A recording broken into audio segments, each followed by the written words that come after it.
Hello everyone, welcome to another episode of To The Point.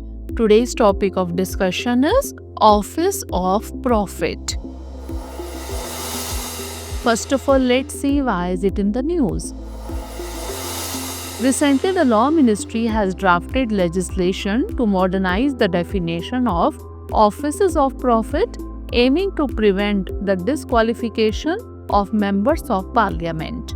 The Parliament Prevention of Disqualification Bill 2024 proposes that holders of certain offices of profit will be exempted from being disqualified from becoming or being members of Parliament, that is MPs. For example, MPs involved in key government programs like Swachh Bharat Mission and Smart City Mission. Now let's discuss that what is the concept of Office of Profit. MPs and MLAs as members of the legislature hold the government accountable for its work. The essence of disqualification under the Office of Profit law is if legislators hold an office of profit under the government, they might be susceptible to government influence and may not discharge their constitutional mandate fairly.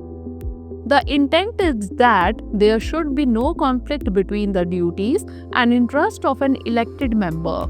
Hence, the Office of Profit law simply seeks to enforce a basic feature of the Constitution, the principle of separation of power between the legislature and the executive. Now let's understand that what constitutes an Office of Profit. The law does not clearly define what constitutes an office of profit, but the definition has evolved over the years with interpretations made in various court judgments. An office of profit has been interpreted to be a position that brings to the office holder some financial gain or advantage or benefit. The amount of such profit is immaterial. In 1964, the Supreme Court ruled that the test for determining whether a person holds an office of profit is the test of appointment. Several factors are considered in this determination, including factors such as whether the government is the appointing authority, whether the government has the power to terminate the appointment, whether the government determines the remuneration, what is the source of remuneration, and the power that comes with the position. Now moving on to Constitution on Office of Profit. Under the provisions of Article 102(1) and 191(1) of the Constitution, an MP or an MLA or an MLC is barred from holding any office of profit under the central or state government. Provisions of Articles 102 and 191 also protect a legislator occupying a government position if the office in question has been made immune to disqualification by law.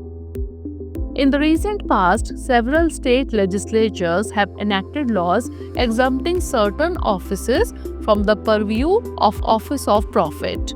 Parliament has also enacted the Parliament Prevention of Disqualification Act 1959, which has been amended several times to expand the exempted list. Now is the time for practice question. Consider the following statements about Office of Profit. 1. The Parliament Prevention of Disqualification Act 1959 exempts several posts from disqualification on the grounds of Office of Profit. 2. The term Office of Profit is well defined in the Constitution of India. Which of the statements given above is or are correct? 1 only, 2 only, both 1 and 2, or neither 1 nor 2? Send the answer of this question in the comment section. Thanks for watching.